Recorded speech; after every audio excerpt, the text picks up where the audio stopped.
In a dense forest, a group of people had set up camp, preparing for an exploration journey. Among them, a man seemed particularly anxious. Anyone who noticed him assumed it must be his first time joining an exploration team. When confronted, he admitted he was nervous, even though he'd ventured into dungeons before.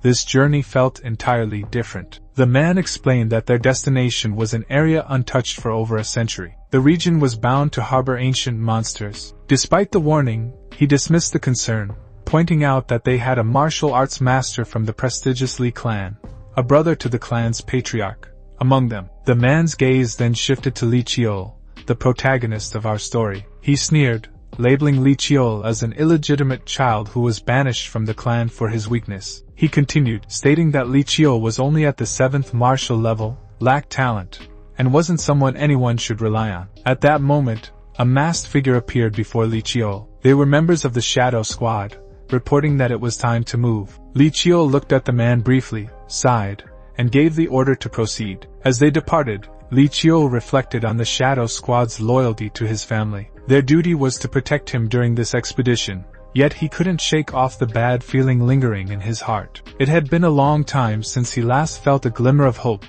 the kind of hope that came from being a part of a renowned clan. He thought back to the time he was chosen by a special sword during the steel selection ritual. As a young man, he had believed that with hard work, he could prove himself worthy and earn recognition. But life had other plans. The heart-shattering news about his mana deficiency changed everything. The doctors informed him that his poor mana flow would prevent him from properly practicing martial arts, making it a miracle if he ever reached the 9th level. When this was reported to his father, the patriarch, by the family butler, rumors began to swirl. Some started questioning whether the sword ritual had been a mistake. Defying expectations, Li Chiol proved the doctors wrong and achieved the 7th level, surpassing his siblings. However, good fortune never lasted long. At the age of 30, he was cast out of the clan. It was only thanks to the favor of his elder brother that his life was spared. That was 10 years ago. Since then, chaos had unfolded. The unexplored regions expanded, and monster invasions became commonplace. During this period,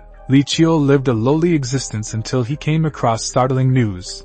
His father, the patriarch of the Li clan and the pinnacle of martial arts, was dead. Right on cue, the Shadow Squad approached him. When Li Chiol asked how they had found him, they ignored his question and handed him a decree. Sighing at their dismissal, he opened the decree, cursing his family when he saw the name of the new patriarch, Li Gunsong, not his elder brother. This revelation stunned him, leaving him to wonder what had happened after he left the clan. Before the squad could leave, Li Chiol demanded to know about his elder brother, and why someone like him, who hadn't held a sword in a decade, was being summoned. The Shadow Squad leader coldly questioned whether Li Chiol intended to disobey orders, reaching for his sword to make his point. Li Chiol, knowing the consequences meant dead, quickly relented. Next, they suddenly vanished in an instant, leaving him to curse in frustration. The scene shifted to the present, where the exploration party arrived at the outskirts of an unexplored region. One of the men noticed an abandoned building,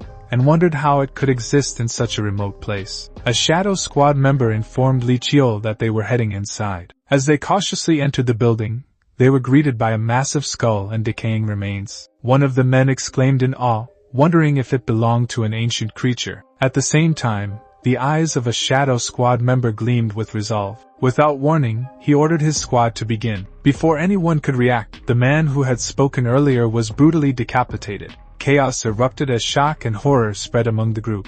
One of the survivors questioned the Shadow Squad's actions. The squad leader sneered, claiming the group was already doomed. "Consider yourselves sacrifices for the greater good of the clan," he declared while charging at them. Mid-attack, the squad leader was stabbed by Li Chiol, who demanded to know who was behind the betrayal. To his astonishment, the leader revealed it was the patriarch himself. He grabbed his blood-stained sword and explained that the orders were to lure them here, eliminate them, and leave no trace. Now, he turned to Li Chiol as his wounds began to heal, warning him not to resist. However, someone tried to attack him while he was distracted, but the attacker was no match. Next, the shadow grinned wickedly through his mask, taunting him for being weaker than expected. Even Li Chiol was outmatched. Li Chiol is struck down, coughing up blood as insults were hurled his way, mocking his status as an illegitimate child. Even in his beaten state, he refused to give up. Desperation drove him to search for a weapon, and his eyes landed on a sword embedded in the corpse of a long-dead monster. Reaching out,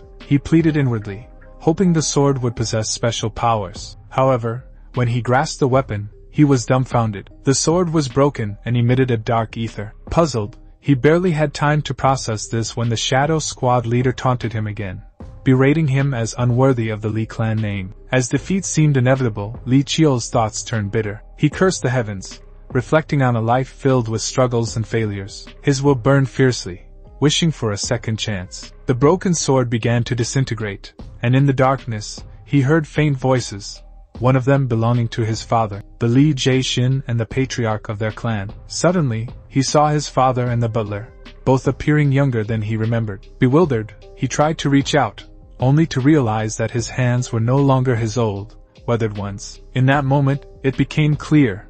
Li Qiu had been reborn. Li Qiu wonders if this is the afterlife or some kind of flashback. Regardless, Li Jie-shin decides on a name for him and instructs the butler to assign him a personal maid and guard. The butler immediately agrees and also arranges for Li Qiu to participate in the sword ritual alongside the patriarch's 8th child. However, the butler expresses concern, noting that Li Qiu is quite young. This, however, does not matter to the patriarch. After they leave, Li Qiu takes his time to process the situation. As expected from his father, the man's sheer presence is oppressive. But still, this doesn't feel like a memory being replayed. He recalls the conversation about the steel selection ritual and soon realizes the truth.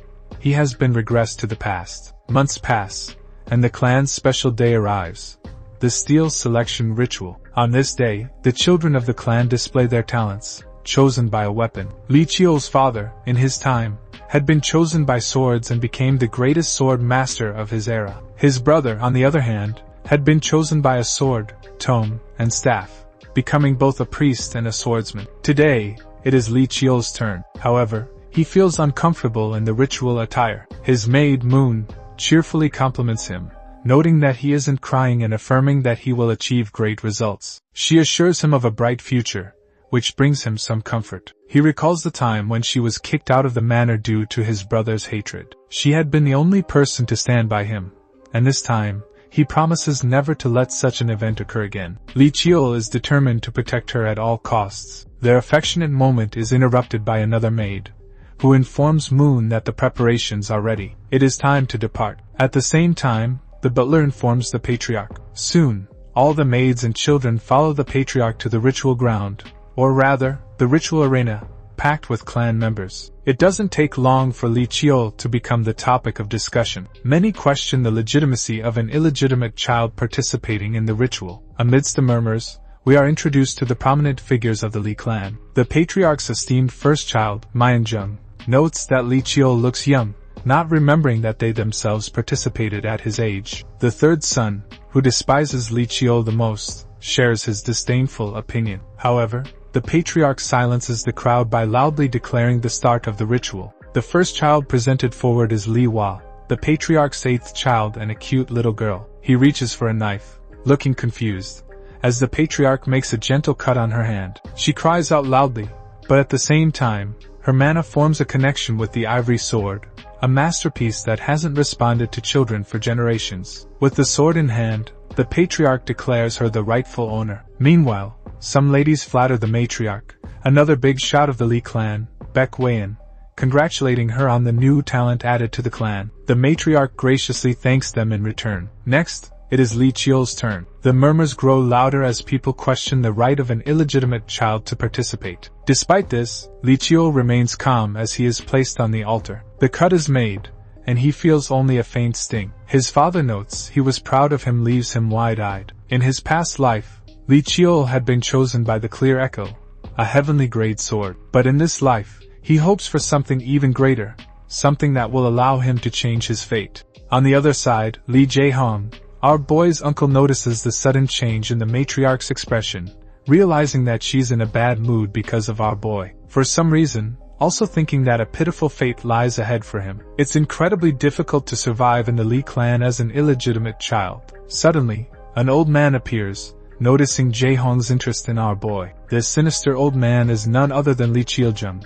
the head elder of the Lee clan. Jae-hoon greets him but remains on edge, realizing he can't read the elder's intentions. Chil-jung starts the conversation by noting that our boy is the child from the rumors. Jae-hoon confirms this, adding that he was brought by the Shadow Squad. The old man doesn't understand why the patriarch, his own father, would allow an illegitimate child to take part in the ritual. Obviously, this was a provocation directed at Jae-hoon, causing him to clench his fists tightly. The elder, restless, reminds him that he was also an illegitimate child who failed to be chosen by a sword. In the end, a bastard will remain a bastard, he says coldly, and they must know their place. Jae-hoon, unable to contain his rage, tries to reprimand Chil-jung, but the elder is deeply focused on something else. Suddenly, both of them are left wide-eyed in disbelief. The old man begins to doubt his own beliefs. Meanwhile, Jae-hoon's eyes light up in astonishment at our boy's ritual. Even the patriarch is bewildered,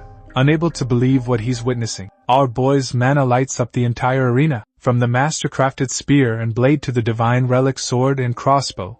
Even weapons that never belonged to him begin choosing him. Murmurs spread throughout the crowd as people question how this is possible, especially for an illegitimate child. But before the chatter grows, the patriarch orders silence. Then he speaks, declaring that all the weapons that have chosen our boy now belong to him, as per the clan's law. However, given the unusual circumstances, he is willing to hear suggestions. Immediately, someone speaks up. It's our boy's uncle. While acknowledging the clan's law, he argues that following it in this case would go against the steel selection ritual. Instead, his uncle suggests that our boy should personally choose the weapon he desires. The patriarch immediately agrees. Using his mana, he arranges the weapons and then places our boy down from the altar, instructing him to make his choice. Lee Cheol knows this never happened in his past life, but it's a blessing. He must make the best out of it. He examines the weapons before him. The first is a sword called Frach, a weapon used to slay dragons. Another is the Holy Spear,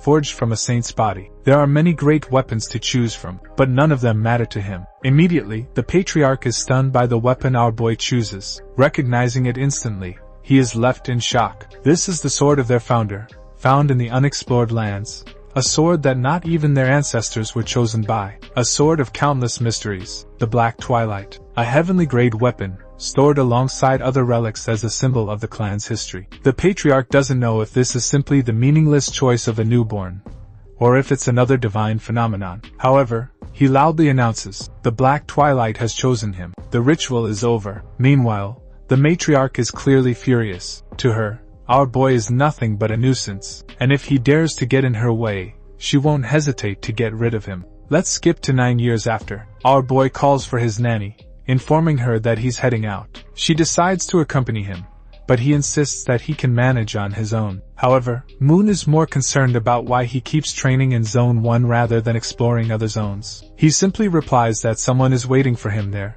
making her a bit curious. Suddenly, a loud sound interrupts them, and Moon realizes it's coming from the 7th zone. It turns out to be Lee Hwa, diligently following her tutor's instructions on wielding and handling the sword. Our boy isn't particularly concerned and casually refers to her as the 8th. His nanny immediately reprimands him, reminding him that Lee Hwa is older than him. However, he scoffs at the idea. Meanwhile, Lee Hwa grows increasingly frustrated as her tutor continues nagging her. Eventually, she snaps and tosses her sword aside, venting her frustration. She's absolutely fuming, but her tutor remains calm and advises her to try one more time, assuring her that the results will be different this time. Observing the tutor for the first time, our boy asks about his identity. Moon informs him that he is Baek Lee-hyun, the commander of the Ebony Squad, clearly someone related to his stepmother. However, he wonders why someone as skilled as Baek Lee-hyun is tutoring Lee Hwa. His nanny notices his reaction and looks at him with concern. Loudly, she reassures him that he will also get a tutor who recognizes his talent. She then apologizes,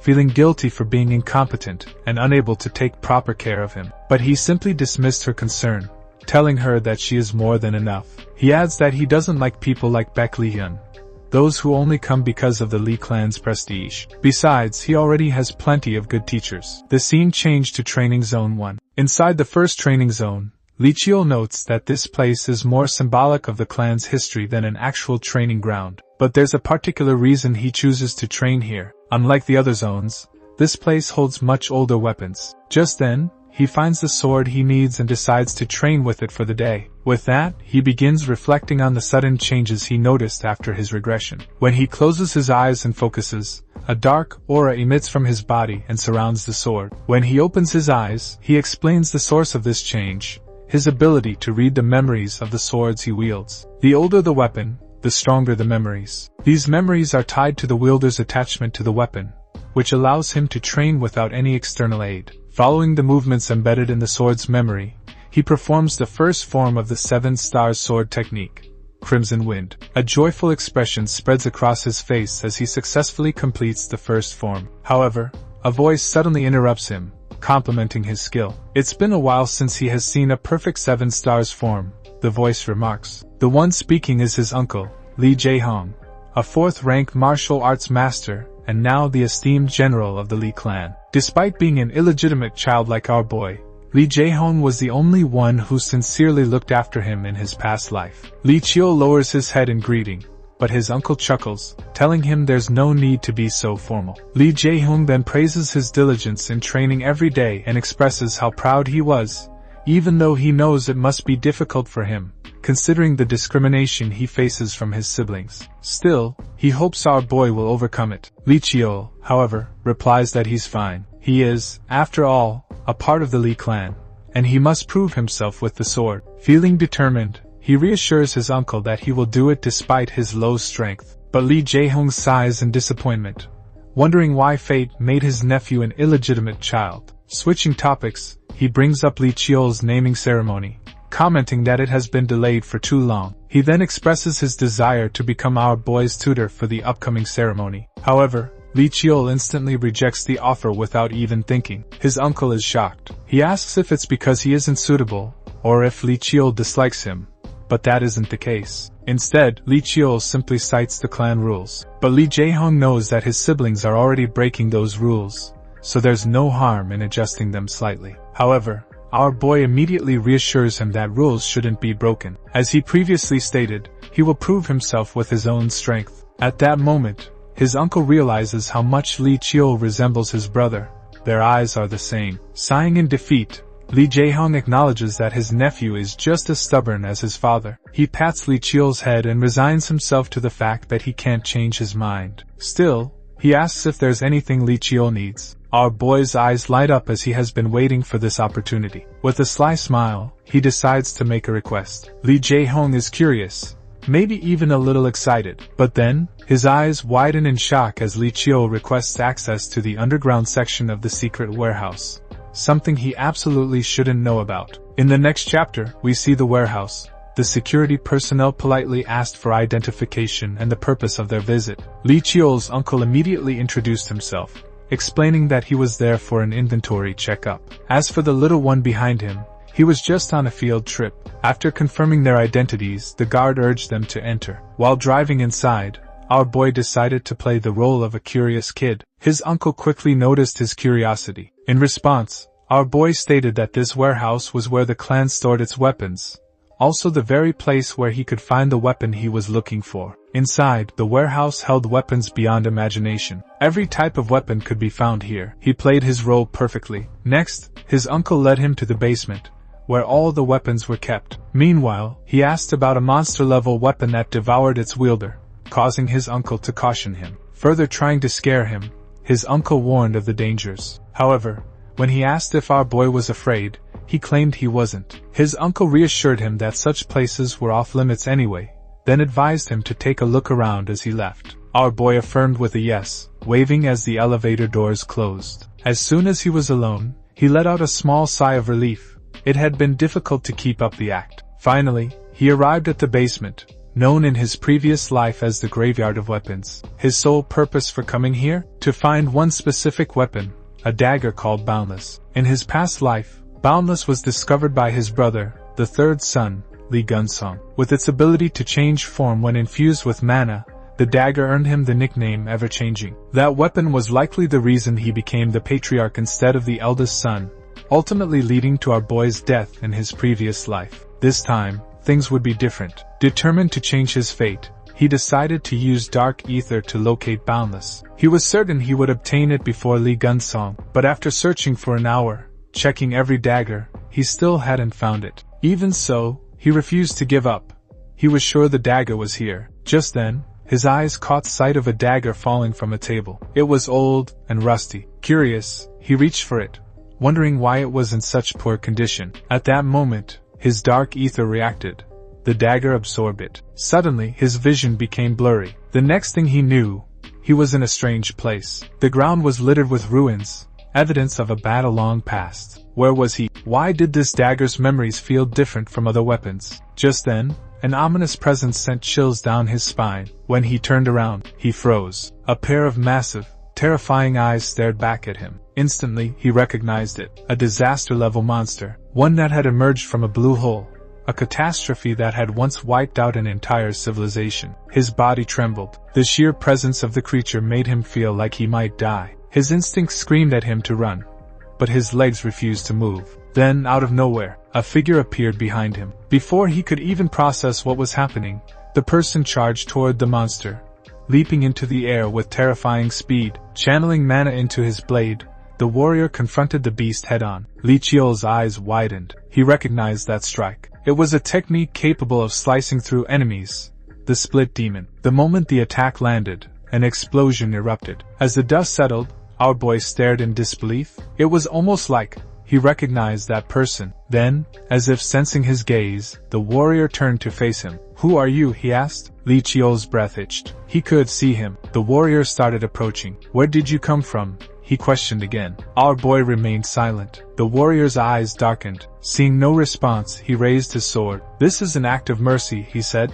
promising to make it painless. The sword came down, and in that moment, Li Chiol jerked awake. His body trembled. His hands, still shaking, dropped the dagger. His mind was in chaos as he looked at his trembling hand. Next, he stared at the dagger, uncertain of what was happening to it. Without hesitation, he picked it up again. To ensure it was truly his, he made a small cut on his finger. The moment his blood touched the blade, a light flashed from the dagger's surface. The bonding process was complete. Wasting no time, he tested it out. At his will, the dagger transformed into a sword. Seeing it with his own eyes, our boy's face lit up. Finally, Boundless was his. Shifting to the training zone, Li Chiol let out a frustrated sigh, realizing he had failed once again. It had been a week since he had obtained the Boundless. To avoid drawing attention, he had transformed it into a ring, keeping its true identity hidden. Throughout this week, he had been tirelessly trying to replicate the move performed by the mysterious man in the Boundless' memory. Yet, each attempt ended in failure. Despite this, Li Chiol was not worried. In this life,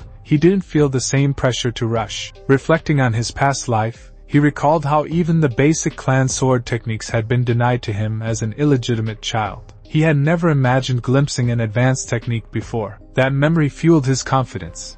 He believed it was only a matter of time before he succeeded. However, he had a sudden realization. He had been trying to replicate an advanced move performed by a fully grown man, but his current body was much smaller and less developed. He concluded that his approach was flawed.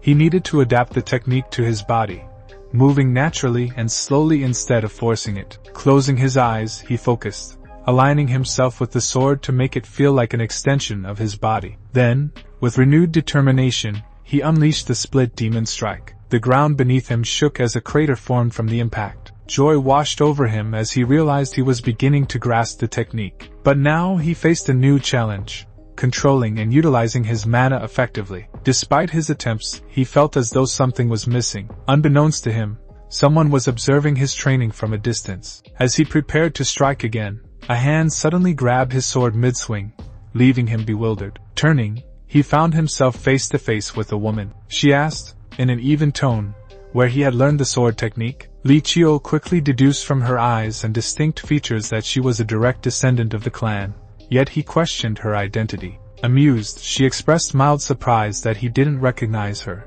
explaining that it was likely because she didn't appear in public often. With a playful tone, she then asked for his name. Upon hearing his reply, she introduced herself as his youngest aunt, Li Jianga. Li Chiol recalled his uncle's words about her, something about her being a little different. However, his focus quickly shifted to her apparent lack of awareness regarding her own immense strength. Li Jianga repeated her earlier question, this time with more curiosity. Li Chiol hesitated, wondering why she was so interested. Playfully, she revealed that the sword technique he was practicing was ancient, and she had a deep love for old martial arts. Reaching into her belongings, she handed him a book as a gift. Receiving it with a mix of anticipation and skepticism, Li Qiol opened it. Though the handwriting made it challenging to read, he quickly realized the book contained advanced mana techniques and martial arts. As he flipped through the pages, a thought crossed his mind.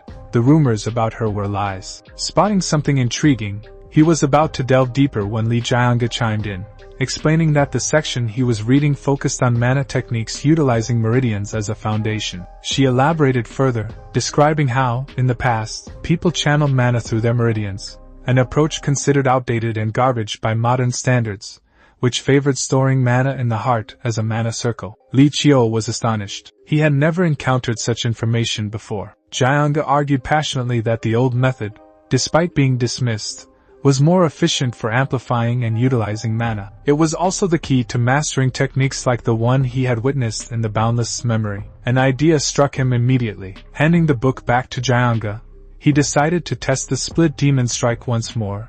But this time, he would channel his mana through his meridians instead of storing it in his heart. Focusing intently, he unleashed the move. The result was dramatically different. Even Jianga was taken aback by the amplified power of his strike. But before he could celebrate, she grabbed him excitedly, exclaiming that he had successfully amplified his mana. Desperate to know how he had achieved this, she pressed him for an explanation. Li Qiol, averting his gaze, remained silent. Jianga pouted, clearly annoyed by his lack of proper response, and loudly declared that it was thanks to her book that he had figured it out. She went on to lament how she had been trying to uncover this secret for over a decade, even after being ostracized and kicked out of the household. Her outburst left Li Qiol pondering whether he should share his knowledge with her. Finally, he decided to tell her, but only on 3 conditions. The first, she must promise never to tell anyone about him or his abilities unless he gave explicit permission. When she curiously asked why, he sighed and admitted that he disliked the idea of being the center of attention. To his surprise, Jianga shared the same sentiment, leaving him momentarily stunned. Moving on, he stated the second condition, no lying between them, emphasizing the need for mutual trust. Though she disliked being told what to do by a child, she begrudgingly agreed and impatiently demanded the final condition. Before Li Qiol could reveal it, however, a year later, the scene opens with Moon interrupting Li Qiol's training, holding a report in her hands. Li Jianga gave her a dismissive glance, while Li Qiol, now 10 years old, inquired about the report. Moon explained that it was a letter addressed to him, urging him to take a look. Before opening it, Li Qiol already had a good idea of its contents, though his aunt seemed curious. As expected, the letter announced that it was finally time for the naming ceremony, and all were to gather at the central training hall. What caught Li Qiol's attention was the fact that the current patriarch, Li Miangjung, the first child and his brother, would be presiding over the event. This realization made him note that his father had still not returned from his expedition. The thought didn't sit well with Jianga, who cursed the ceremony loudly. When Li Qiol asked what was bothering her, she explained that she had finally made progress in understanding the mana technique they had been researching together, and needed his help more than ever. She protested against the idea of him attending the naming ceremony, but Li Qiol was confused. It had been a year since they began their research into mana techniques, and he didn't see why the ceremony should interfere. As they had discovered, modern mana techniques relied on the heart as the core for storing mana, while ancient techniques used the meridians as the foundation. Their breakthrough was a hybrid technique that combined the two, using the heart to store mana and the meridians to utilize it. This method had given Li Qiol a significant edge, and it was also Jianga's long-held dream to perfect it. Despite her continued pestering, Li Qiol firmly reminded her that he had to attend the ceremony. She tried to come up with a convincing reason for him to stay, but he assured her it wouldn't take long and that he planned to continue working with her afterward. Smiling, she remarked that he would be too busy, but he stuck to his resolve, explaining his plan to proceed with mana training and recover ancient techniques alongside her. The next scene shifted to the training grounds, where the instructor explained the test, to resist a magic attack using their mana for 30 minutes. The instructor, Zhang Wook, leader of the Blood Tiger Squad, noticed something unusual. He had expected Li Qiol to fail the test immediately, given his lack of basic training. However, Li Qiu's determined stare left him surprised. Jiang Wook realized that Li Qiu was comparing himself to the eighth child, striving for more despite his status as an illegitimate child. Sighing, Jiang Wook decided it was best to stop referring to him as such. Recognizing Li Qiu's talent, he resolved to correct his past mistakes and promised to do his best to prepare him for the naming ceremony. Later, Li Qiu felt relieved that the testing was over. He thought his clan must be insane to subject children to such extreme measures to increase their magic resistance. At the same time, he noticed a drastic change in Jiang Wook's attitude toward him. Just as he was considering how to spend his free time, his stepsister, Li Hua, appeared and attacked him, calling him a bastard and demanding to talk. Li Qiu calmly asked what she had planned to do moments ago, but Li Hua, throwing a tantrum, told him to shut up and pointed out his illegitimate status. Unbothered by her childish behavior, Li Qiu's indifference only fueled her anger. This time, she prepared her fist with mana, demanding that he stop ignoring her. Li Qiu, stunned inwardly, easily dodged her strike and grabbed her collar with one hand. He warned her to cry in her mother's arms if she wanted sympathy, rather than bothering him. Letting her go, he realized that ignoring her was becoming increasingly difficult. Li Hua blamed him for the steel selection ritual, claiming she was always compared to him and that it wasn't fair he was born talented. Covering her mouth, she stopped herself from saying something about her mother. Li Qiu, unconcerned, advised her to stop placing blame so conveniently. Taunting her, he told her that if she resented him, she should surpass him. Only then would he apologize. After all, that was how the Li clan worked. Furious, she clenched her fists and cursed, loudly vowing to outperform him at the naming ceremony. Li Qiu smirked, as this was exactly what he had anticipated. The scene shifted to Li Hua's training zone, where her mother, the matriarch, decided to pay her a visit. Firmly ordering the maids to leave, she entered the training area, where Li Hua was engrossed in her practice. Interrupting her, the matriarch coldly commented on her recent defeat by Li Qiu, reminding her of her previous vow to crush her siblings. She scolded her daughter, calling her a disappointment and questioning why she was even training. Li Hua, however, explained that her reason for training wasn't what her mother thought, piquing the matriarch's curiosity. Li Hua expressed her desire to defeat Li Qiu, not for her mother's sake, but for her own. The matriarch's brows furrowed, wondering if her daughter's motivation stemmed from a bastard child. Li Hua fell silent, struggling to respond. The matriarch firmly reminded her of her status as a legitimate heir,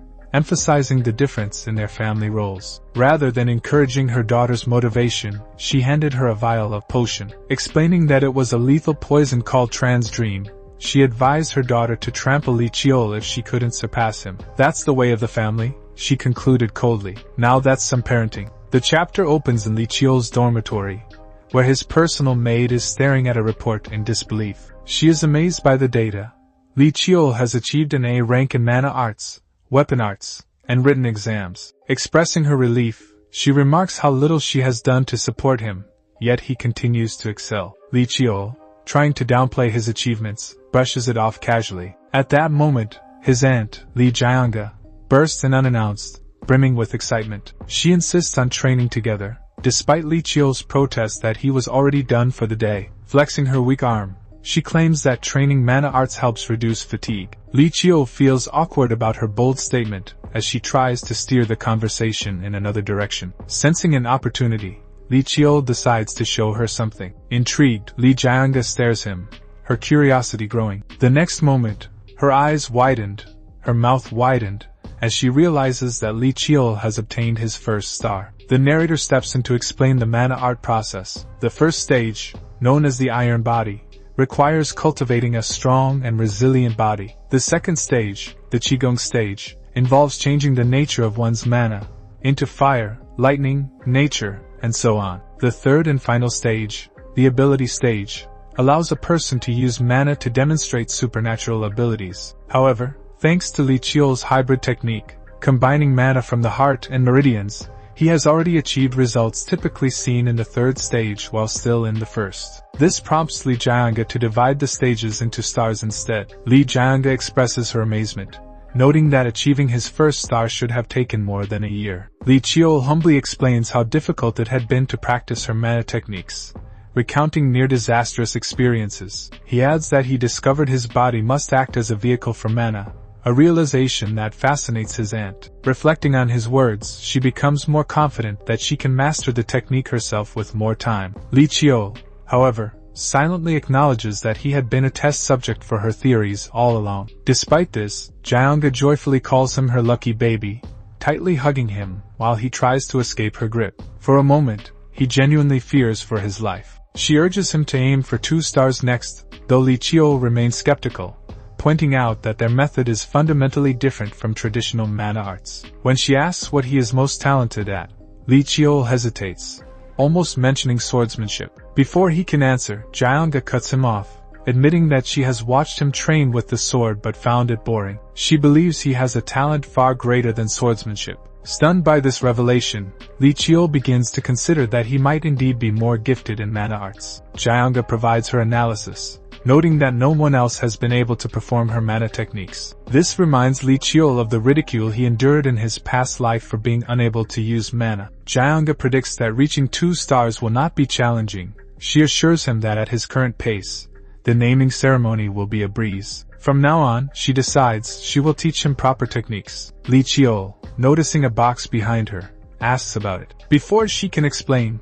a projectile narrowly misses his face. Laughing, Jianga reveals that it was a metal marble. She explains that Li Qiu needs to learn to move while using mana arts, rather than staying stationary. With a mischievous grin, she asks if they can proceed. Li Qiu's worried expression betrays his longing for a way to escape. The scene transitions to the training ground, where the Blood Tiger Squad leader, Li Junquan, introduces himself and his role, to teach the clan's secret techniques. He instructs the group to choose a weapon, warning them to take this seriously as they only have 1 minute. Noticing his sister Li Hua staring at him strangely, Li Qiu confronts her. She fires back, claiming she has nothing to say to him. However, her curiosity gets the better of her, and she asks if he uses a sword. Li Qiu surprises her by grabbing an assortment of weapons instead and heading toward the instructor, leaving her utterly bewildered. Li Junquan narrows his eyes, questioning Li Qiu's actions. Repeating the instructor's instructions, Li Qiu asserts that he can use all the weapons he has chosen. Junquan dismisses this as foolishness,